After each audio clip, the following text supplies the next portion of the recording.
Come on. Hey, so schön, dass du heute hier bist im ICF Basel. Herzlich willkommen auch online, wenn du zuschaust. Ich möchte heute über das Thema Ehe reden. Ehe, ein Traum oder ein Trauma? Ich weiß nicht, wie du zu diesem Thema stehst, wie deine Erfahrungen bis jetzt diesbezüglich verlaufen sind. Vielleicht ist es für dich ein Thema, in dem du sagst, wow, Ehe ist das Beste, was mir je widerfahren ist. Ehe ist ein Traum, ich liebe meine Frau, meinen Mann. Meine Eltern haben mir das schon wunderbar vorgelebt. Vielleicht bist du noch nicht verheiratet, aber möchtest gerne heiraten. Für dich ist Ehe erstrebenswert. Vielleicht bist du aber auch heute hier und Ehe ist nicht ein Traum für dich, sondern vielmehr bis jetzt ein Trauma. Vielleicht bist du selbst durch eine Ehe gegangen, die aber zerbrochen ist. Ihr habt eine Trennung hinter euch, eine Scheidung und du hast an eigenem Leib erfahren, wie viel Leid durch das verursacht werden kann. Vielleicht bist du gar nicht verheiratet, aber du denkst dir, heiraten ist nichts für mich, weil meine Eltern mir das schlecht vorgelebt haben. Vielleicht sind deine Eltern durch eine Beziehungskrise durch und es war der Horror und eigentlich war das Beste für alle, dass sich deine Eltern getrennt haben. Wie auch immer du zur Ehe stehst oder auch nicht, ich möchte dir kurz erzählen von einem Buch von Emilia Roig. Die hat das 2023 herausgebracht mit dem Titel Das Ende der Ehe. Das Ende der Ehe. Und sie beschreibt in diesem Buch, wie sie selbst verheiratet gewesen ist. Diese Beziehung ist dann in die Brüche gegangen. Und sie erklärt dann aber, und das ist ihre These, dass das Problem eigentlich im Konzept der Ehe verankert liegt. Sie sagt, die Ehe sei ein überholtes und schädliches Konstrukt der westlichen Gesellschaft, das patriarchale Strukturen verfestigt und deswegen abgeschafft werden muss. Ich weiß nicht, wie du zu diesem Thema stehst, aber ich möchte dich heute mitnehmen in eine Reise in die Bibel, um zu schauen, was sich denn Gott bei dem Thema Ehe gedacht hat. Und das machen wir in einem ersten Schritt und in einem zweiten Schritt sprechen wir dann aber darüber, was ist, wenn Gottes Idee der Ehe in deinem Leben nicht Realität geworden ist oder diese Realität an dem Ideal der Ehe zerbrochen ist? Ist das ein Plan? Können wir so machen, okay? Ist das gut für euch? Okay. Aber bevor wir das tun, möchte ich kurz eine theologische Grundlage für dieses Thema legen. Du kannst das auf viele ethische Fragen anwenden, aber wir machen es jetzt am Beispiel der Ehe. Wenn wir über das Ideal der Ehe sprechen, dann tut sich offensichtlich gleichzeitig eine Spannung auf zur Realität, oder? Wie gehen wir mit dieser Spannung um? Die Bibel beschreibt, dass in Jesus Christus Gnade und Wahrheit zu uns gekommen ist. Ich möchte euch vorlesen, 1. Johannes Kapitel 1, Vers 17. Dort steht, denn das Gesetz wurde durch Mose gegeben, die Gnade und die Wahrheit ist durch Jesus Christus geworden. Zuerst wird deutlich, dass Jesus mehr ist als einfach Gebote und Gesetze. Gebote und Gesetze, die kamen durch Mose, die sind nicht schlecht, aber haben an und für sich nicht die Kraft, einen Menschen zu verändern. Gebote weisen dich lediglich hin, dass du Jesus brauchst. Aber dieser Jesus ist Gnade und Wahrheit. Und irgendwie bringt er das beides zusammen. Und eine Frage jetzt zu Beginn. Hast du das Gefühl, dass wir als Gesellschaft einen guten Job machen in dieser Balance zwischen Gnade und Wahrheit? Also, wenn wir jetzt, ich habe eine Schaukel mitgebracht, ich habe die aus dem Baby World gestohlen und die Kinder oben schreien jetzt, aber wir behalten das für uns. Wenn wir hier am Schaukeln sind, genau. Also, glaubst du, dass wir als Gesellschaft zu fest die Wahrheit betonen?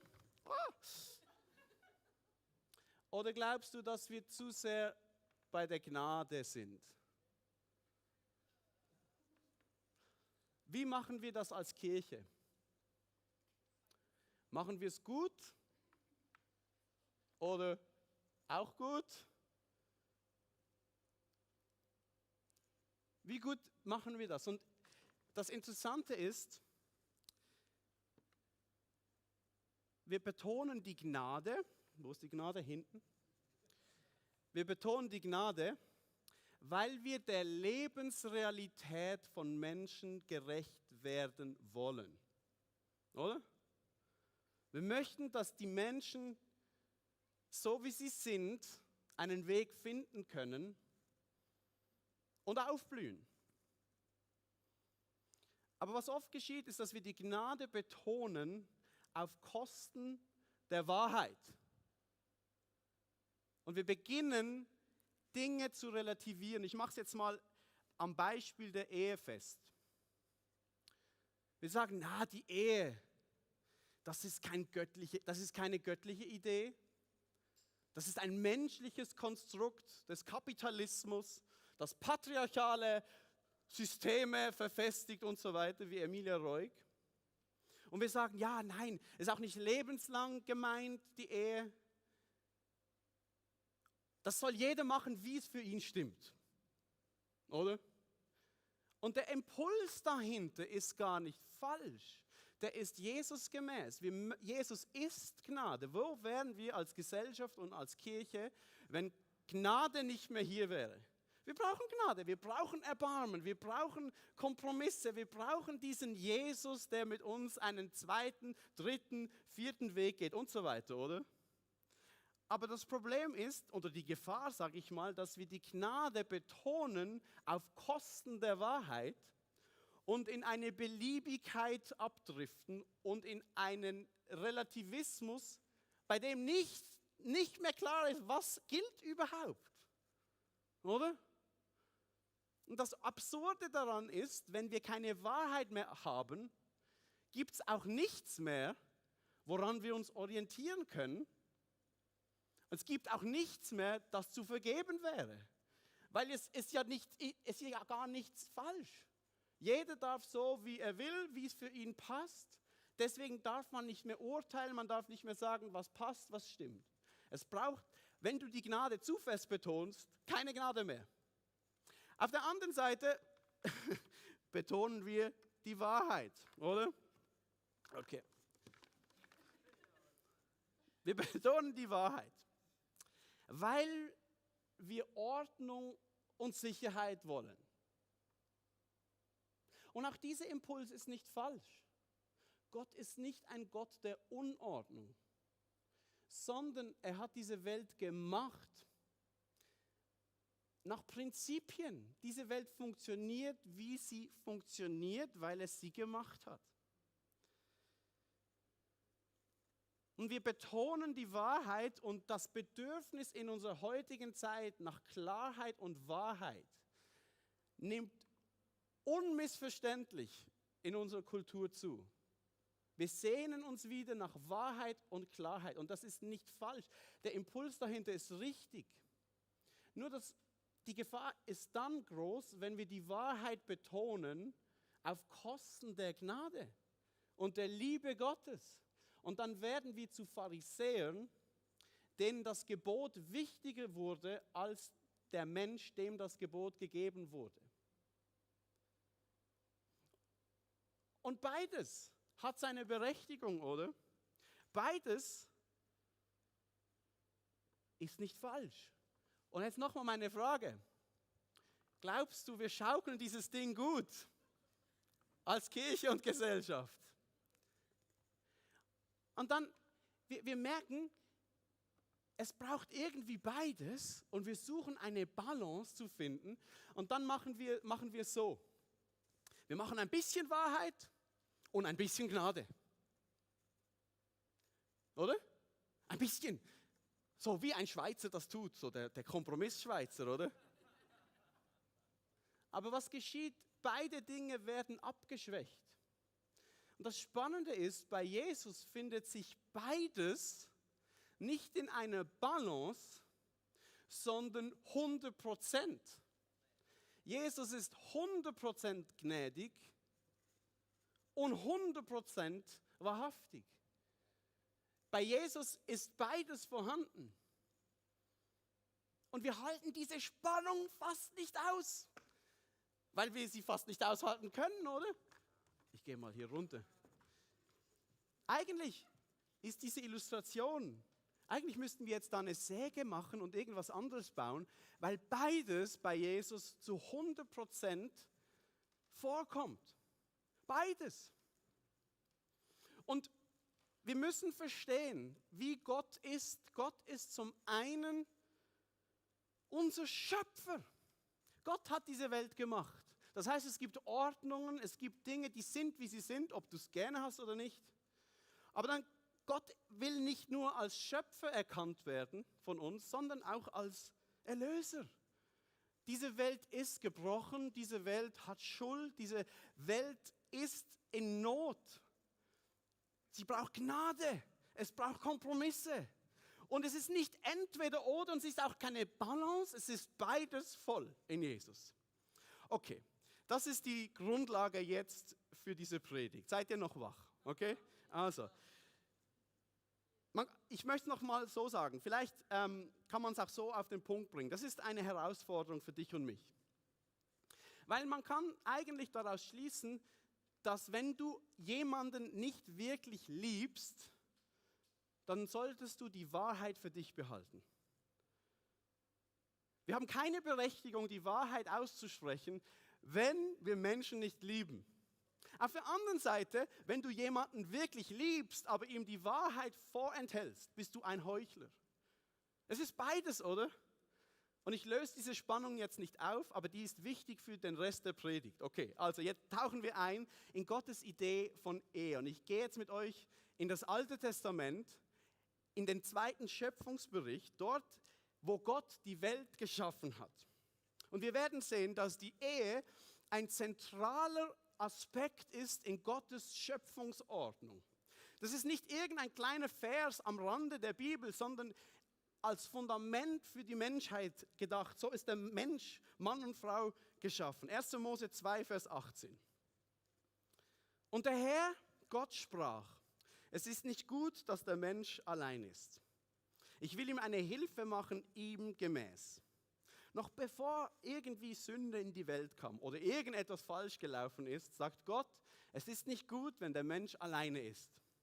Und dann versetzt er den Menschen in Schlaf.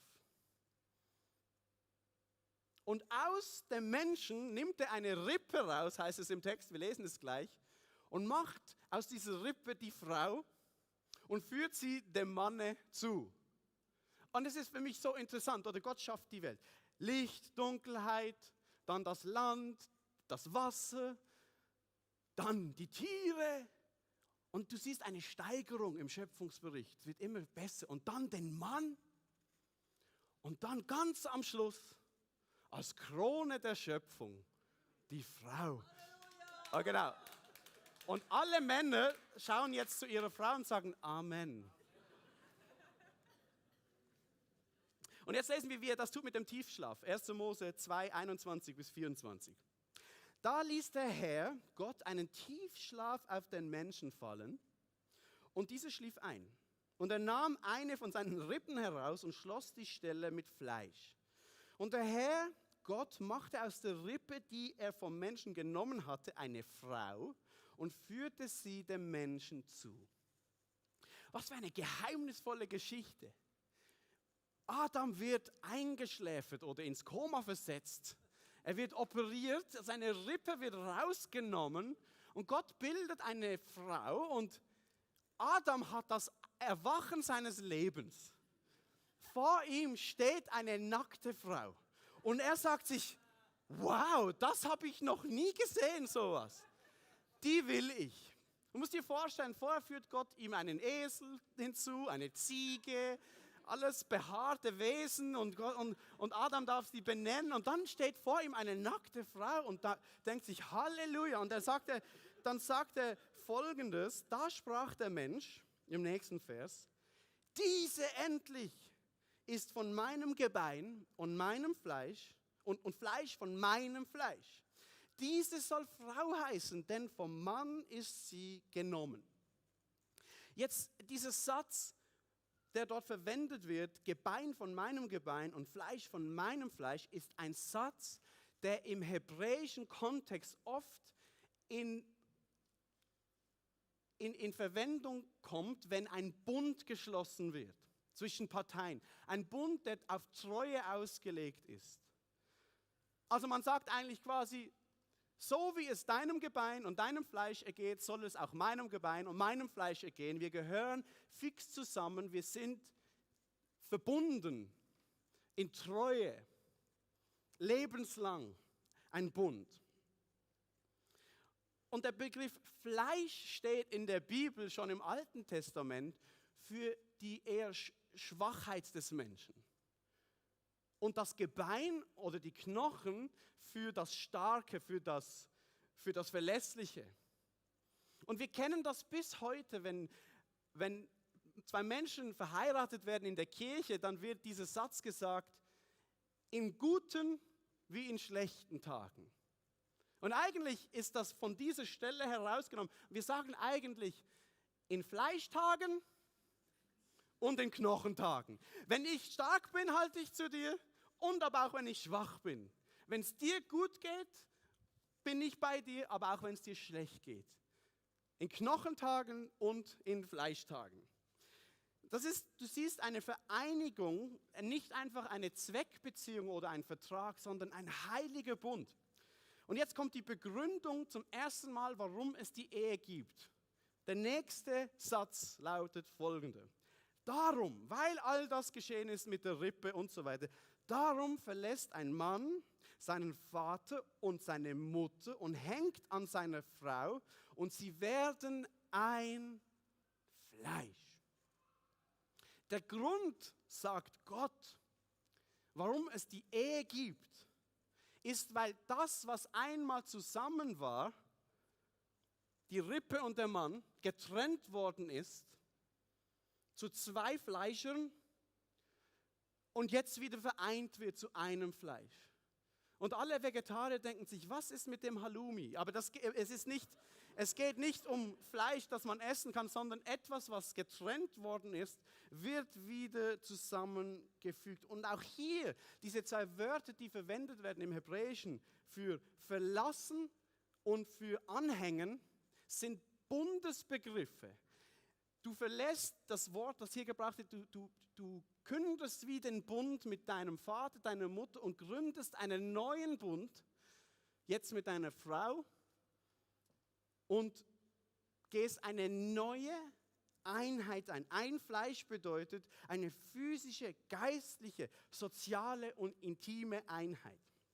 So, das ist jetzt nicht nur ein kleiner Vers in der Bibel, sondern Jesus greift diesen Text wieder auf, als er einmal gefragt wird, ob es okay ist, wenn ein Mann seine Frau verlässt. Und dann steht in Matthäus 19, 4-6, Jesus spricht dort, habt ihr nicht gelesen, dass der Schöpfer sie von Anfang an als Mann und Frau geschaffen hat? Und dass er gesagt hat, darum wird ein Mann Vater und Mutter verlassen und seine Frau anhangen. Und die beiden werden ein Fleisch sein. Also sind sie nicht mehr zwei, sondern sie sind ein Fleisch. Was nun Gott zusammengefügt hat, soll der Mensch nicht scheiden. Und du denkst dir jetzt vielleicht, du bist heute hier und du denkst dir, was für eine absurde Geschichte. Adam wird in den Schlaf gelegt, eine Rippe kommt raus und das soll jetzt die Begründung sein für die Ehe. Das ist ein bisschen heavy das ist doch aus der Zeit gefallen. War jetzt so eine abstruse Geschichte, soll mir sagen, dass ich mich nicht trennen darf und so weiter, dass ich mein Leben nicht leben soll, wie ich will. Und hier ist der Grund, warum dieser Text wichtig ist für dich und mich. Und es ist nicht nur, weil ich überzeugt bin, dass die Ehe zwischen Mann und Frau der beste Rahmen ist, wo Leben entsteht, sprich Kinder und dieses Leben sicher aufwachsen darf. Das gehört dazu. Aber das ist nicht der Grund, warum ich denke, Jesus die Ehe so heilig spricht. Sondern der wahre Grund, warum die Ehe etwas ist, das erstrebenswert ist, weil die Ehe zwischen Mann und Frau auf eine höhere, wichtigere geistliche Wahrheit hinweist, die die Bedeutung der Ehe hier im Jetzt nochmal komplett übertrifft. Paulus erklärt es so in Epheser 5, 31 bis 32. Er bezieht wieder Bezug auf diese Stelle. Erinnert euch an das Wort, sagt Paulus. Ein Mann verlässt seine Eltern und verbindet sich so eng mit seiner Frau, dass die beiden eins sind mit Leib und Seele oder ein Fleisch werden. Nächster Vers. Das ist ein großes Geheimnis. Ich deute dieses Wort auf die Verbindung zwischen Christus und seiner Gemeinde. Okay, Paulus addet jetzt nochmal was ganz anderes. Er sagt, was hier geschieht bei dieser Vereinigung, ist mehr als einfach zwei Menschen, die sich committen, einen treuen Bund miteinander eingehen. Es ist nicht nur das mit der Rippe, das was getrennt wurde, wird wieder eins, das schon auch, aber beim Akt der Eheschließung lüftet sich ein Geheimnis von der Beziehung zu Christus und der Gemeinde. In anderen Worten sagt Paulus, wenn wir auf die Ehe schauen, erkennen wir, wie Gott Menschen liebt. Die Ehe ist eine Hilfe, das Geheimnis von Gottes Liebe zu den Menschen zu verstehen. Und ob du jetzt verheiratet bist oder nicht, oder von der Ehe das hältst oder etwas ganz anderes davon denkst bis jetzt und du sagst, die Ehe ist nichts für mich, der nächste Punkt ist für alle relevant. Ob du jetzt verheiratet bist oder nicht, okay? Ob du bis jetzt mir zugestimmt hast oder nicht. Der nächste Punkt, dieser Punkt ist so wichtig. Wenn du auf Gottes Idee der Ehe blickst, erkennst du, wie Gott den Menschen liebt und wie er zu jedem Menschen und zu dir und zu mir in Verbindung stehen möchte. Durch die Ehe, deswegen hängt Jesus die Messlatte an seine Nachfolger so hoch, was die Ehe betrifft. Weil er sagt, das ist ein Symbol. Das ist ein Hinweis für Gottes Beziehung zu der Welt. Haltet die Ehe heilig, schützt die Ehe, weil sie verweist auf diese geistliche, wichtigere Realität. Schau, Gott und Mensch gehören eigentlich zusammen. Aber es gab eine Trennung zwischen Gott und Mensch. Die Bibel nennt das Sünde. Und das symbolisiert das mit der Rippe, die rausgenommen wird. Aber Gott möchte, dass diese Trennung wieder überbrückt wird und dass Mensch und Gott wieder vereint werden, wieder einen Bund miteinander schließen. Und die gute Nachricht ist, dass Gott am Kreuz einen Bund mit dieser Welt geschlossen hat, wo er sein Commitment für dich und mich festgelegt hat. Ein Commitment, das über Gefühle hinausgeht. Ein Commitment, das sagt, mein Ja gilt dieser Welt, mein Ja gilt dir, auch wenn du dem Ideal nicht mehr entsprichst. Mein Ja gilt zu dir, sogar wenn du Nein zu mir sagst. Mein Ja zu dir gilt in den Knochen und in den Fleischtagen. Amen. Das ist Gottes Botschaft in der Ehe. Es ist ein Symbol für unsere Hoffnung. Wenn am Schluss einmal Himmel und Erde wieder eins werden. Die letzte Szene in der Bibel wird beschrieben, wie Himmel, dort wo Gott herrscht und Gott ist, wieder eins wird mit dem Bereich der Menschen, dort wo sie sind. Das wird synchronisiert, das wird ein Leib, kommt wieder zusammen. Darum ist eine der letzten Szenen in der Bibel wieder ein Bild von einer Hochzeit. Jesus, der Bräutigam, kommt zurück und empfängt seine Braut, die Kirche. Sie werden wieder eins. Und dieses Bild der Ehe, es ist nicht ein paar Versli in der Bibel, verstehst du? Das ist ein roter Faden von Anfang bis Ende. Und ich finde das so spannend, weil die Ehe scheint ja in unserer Zeit ein wenig aus der Mode gefallen zu sein, oder? Aber trotzdem geben Menschen, ob gläubig oder nicht, Tausende von Franken aus für die Hochzeit, weil dieser Tag muss perfekt sein. Und da ist was in uns drin. Da ist ein Zauber auf der Hochzeit, wenn der Mann vorne beim Altar wartet und dann kommt die Frau reingelaufen. Dann weinen immer alle.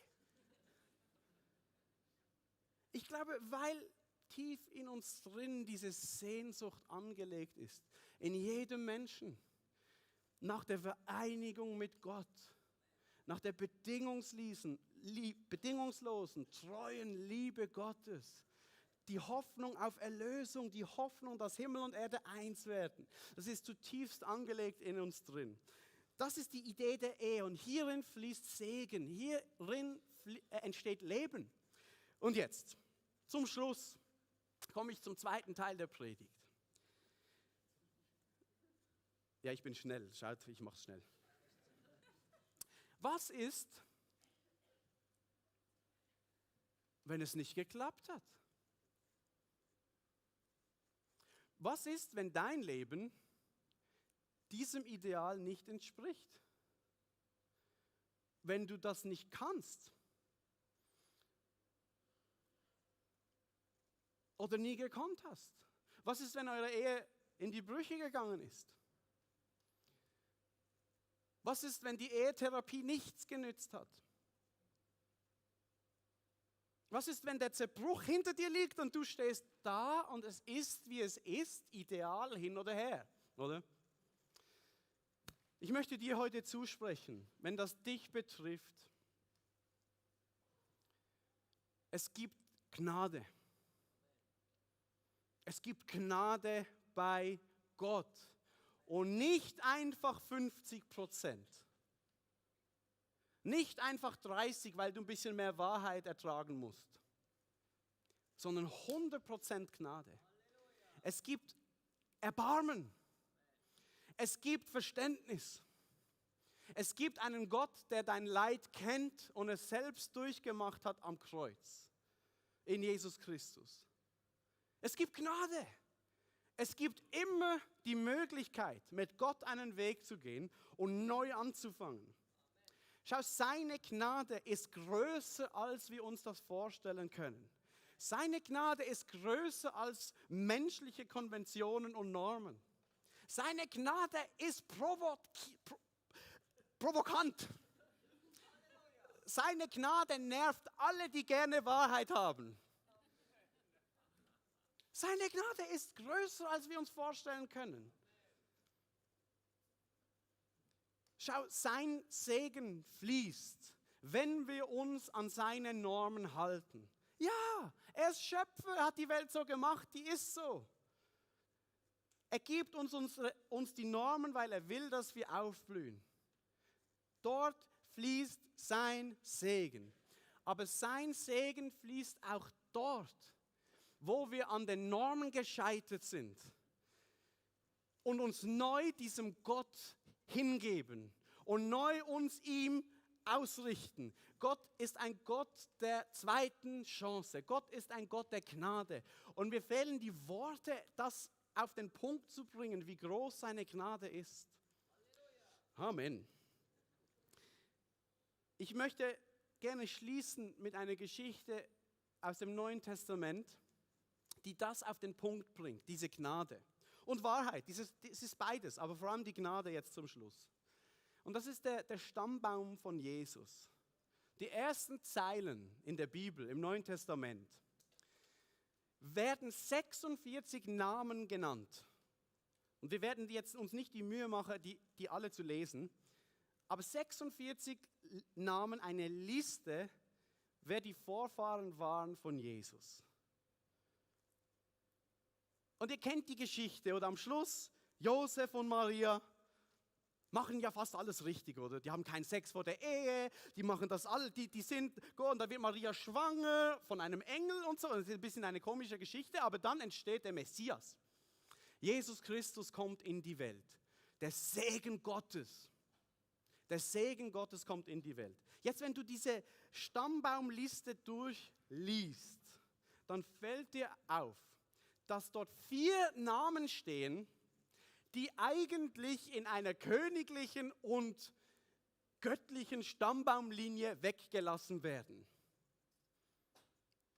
Dir fällt auf, dass im Stammbaum von Jesus nicht alles koscher gewesen ist. Und ich untertreibe ein wenig. Ich möchte dir die 4 Namen kurz nennen und dir diese Geschichten nennen. Das ist unglaublich. Zum ersten wird dort Tamar erwähnt.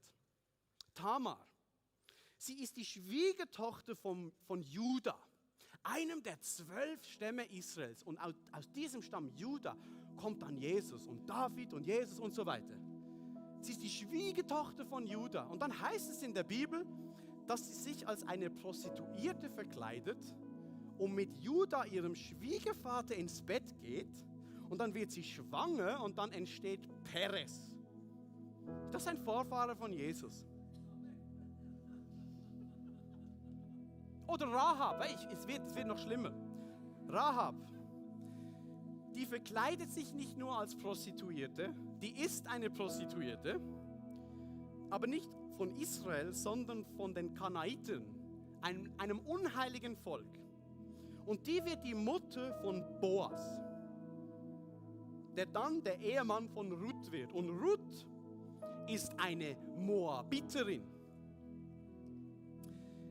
Moab war ein Volk, sagt die Bibel, das durch Inzest entstanden ist. Die Geschichte mit Lot und seinen 2 Töchtern, die Geschichte. Die haben Angst, dass sie keine Nachfahren mehr haben, dann entscheiden sich die Töchter, ja komm, wir haben eine gute Idee. Wir füllen unseren Vater ab im Zelt und wenn er nicht mehr weiß, wo oben und unten ist, dann schlafen wir mit ihm. Und daraus entstehen die Moabiter. Und Ruth ist so eine Moabiterin und die Urgroßmutter von König David. Okay? Oder dann Bathseba, die Frau von Uria, war eine schöne Frau. Der König David sieht sie beim Baden von seinem Palast. Was macht David? Er lässt ihren Mann im Krieg mit Absicht umkommen und begeht Ehebruch mit Bathseba. Und aus dieser Ehe entsteht Salomo, der Nachfahre von König David, der Vorfahre von Jesus. Warum stehen diese Geschichten im Stammbaum von Jesus drin? Weil hier eben die Gnade Gottes deutlich wird. Die Gnade Gottes ist nicht da für Menschen, die es im Griff haben, sondern für Menschen, die durch Zerbruch gegangen sind. Stehen diese Geschichten jetzt dort in der Bibel, weil das keine Sünde ist, was dort geschehen ist? Nein, natürlich, das ist falsch. Wahrheit gilt. Diese Geschichten stehen in der Bibel, um uns zu zeigen, dass seine Gnade größer ist als unser Versagen. Und dass sein Segen fließt, wenn wir uns an seine Normen halten, aber auch wenn wir daran zerbrochen sind und einen Neuanfang gehen mit Jesus. Amen. Yes. Und ich weiß, ich habe nicht alle Fragen beantwortet zu diesem Thema, aber ich gebe einen Denkanstoß. Ihr dürft diese Wippe nicht mit Hause nehmen, das gehört den Babys. Aber behaltet das für euch im Kopf. Jesus ist beides 100%. Das ist eine Spannung. Eine Spannung. Das ist kein Problem, das wir zu lösen haben. Wenn Jesus zurückkommt, dann ist das Problem gelöst. In der Zwischenzeit handeln wir diese Spannung. Wir handeln sie. Mit dem Mensch im Fokus. Und Gottes Liebe für den Menschen. Ich möchte jetzt am Schluss beten für dich. Und ich möchte beten, vielleicht bist du ja wirklich hier und du bist durch Zerbruch in diesem Thema. Vielleicht hast du schon neu angefangen, vielleicht verurteilst du dich selber. Und ich möchte für dich beten, dass du diese Gnade heute zu 100% erlebst. Dass du Glauben bekommst, das zu glauben, dass ein Neuanfang möglich ist. Und ich möchte aber auch beten für uns als Kirche und für dich, dass wir die Wahrheit verstehen und dass wir auch mutig sind, zur Wahrheit zu stehen und dass wir uns daran orientieren. Und ich möchte in einem dritten Gebet für uns als Kirche beten und das machen wir gemeinsam, dass wir diese Spannung richtig hinkriegen. Okay? Vater, ich bitte dich jetzt für alle Menschen, die hier sind heute Morgen oder im Livestream und du siehst die Situation, du siehst die Geschichte und ich danke dir, dass du ein Gott bist der Gnade und des Erbarmens und des Lebens. Ich danke dir, gibst uns Gebote nicht um der Gebote willen, sondern weil du uns liebst. Und Vater, ich bitte dich jetzt in diesem Moment, dass du zerbrochene Herzen heilst. Dass du, Vater, Hoffnung schenkst in diesem Augenblick. Dass du Glauben schenkst, dass du uns gnädig bist. Ich spreche dir zu heute Morgen, deine Schuld ist dir vergeben im Namen von Jesus Christus.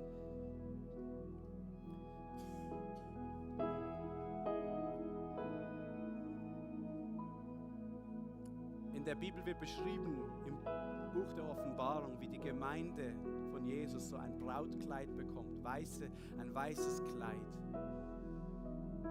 Und vielleicht ist dein Kleid besudelt, vielleicht ist es nicht mehr weiß, vielleicht hast du dich verrannt, verehrt, was auch immer und du fühlst dich dreckig, du fühlst dich nicht würdig für diese Hochzeit. Und das Spannende ist, in dieser Geschichte im Buch der Offenbarung, dass es nicht wir sind, die dieses Kleid weiß machen, sondern Jesus schenkt uns dieses Gewand. Jesus schenkt dir dieses Hochzeitsgewand, er macht dich neu, er kleidet dich mit seiner Gerechtigkeit. Deine Gerechtigkeit darfst du eintauschen am Kreuz. Du darfst seine empfangen. Und Vater, ich bitte dich jetzt für alle Leute hier, die Orientierung brauchen oder vielleicht zu wenig Mut haben, den Weg der Wahrheit zu gehen oder die Kraft dazu fehlt oder wie auch immer. Ich bitte dich für alle Ehen, für alle Beziehungen, dass du uns Kraft schenkst durch deine Gnade, Heilung schenkst.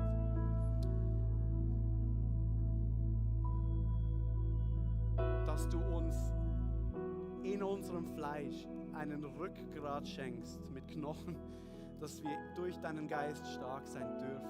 Ich bitte dich für Mut und für einen Fokus, gerade für die jungen Leute in unserer Gemeinde, dass du ihnen die Stärke gibst, sich auszurichten nach deinen Ordnungen, Jesus. Wir bitten dich das. Und jetzt möchte ich gerne beten für uns als Kirche. Und lass uns doch für diesen Moment aufstehen.